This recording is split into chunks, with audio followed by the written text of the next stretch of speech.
सामना के जरिए शिवसेना ने सरकार पर एक बार फिर बड़ा हमला किया। शिवसेना ने लिखा है कि बीजेपी का दफ्तर राजभवन बन गया।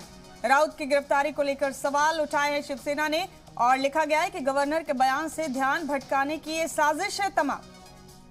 तो बड़ा अपडेट आपको दे रहे हैं। अपने मुखपत्र सामना के जरिए शिवसेना ने एक बार फिर हुकूमत पर निशाना साधा है और कहा कि गवर्नर के बयान से ध्यान भटकाने की ये साजिश है पूरी।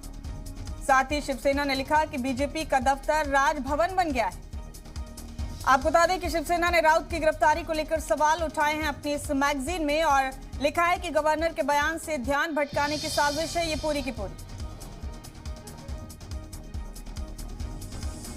बड़ा अपडेट दे रहे हैं आपको इस वक्त का। आप देख रहे हैं अपने टीवी स्क्रीन पर संजय राउत की ईडी के जानिब से की जा रही कार्रवाई को लेकर शिवसेना ने सवाल उठाए हैं और अपने मुखपत्र सामना में लिखा है कि गवर्नर के बयान से ध्यान भटकाने की ये साजिश है। शिवसेना ने यह भी लिखा कि बीजेपी का दफ्तर बन गया है राजभवन।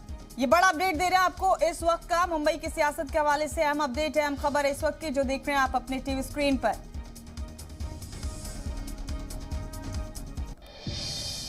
तो पात्रा चाल घोटाले के मुलजिम संजय राउत को गिरफ्तारी के बाद अब से कुछ देर बाद संजय मेडिकल टेस्ट के लिए ले जाया जाएगा और इससे पहले शिवसेना रुकने पार्लियामेंट संजय राउत को ईडी ने देर रात करीब 12 बजे गिरफ्तार कर लिया।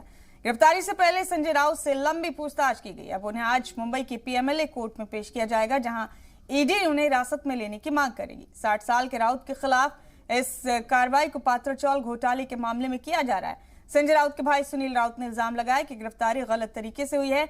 हालांकि संजय राउत की गिरफ्तारी से पहले कल सुबह करीब 7 बजे ही ईडी के अफसरान उनके घर पहुंच गए थे जहां 9 घंटे तक पूछताछ और छापेमारी के बाद उन्हें ईडी के दफ्तर ले जाया गया। राउत के घर छापे की खबर मिलते उनके हामी मौके पर पहुंच गए और नारेबाजी करने लगे। तमाशा इतना बढ़ गया कि पड़ोसियों को पुलिस बुलानी पड़ी।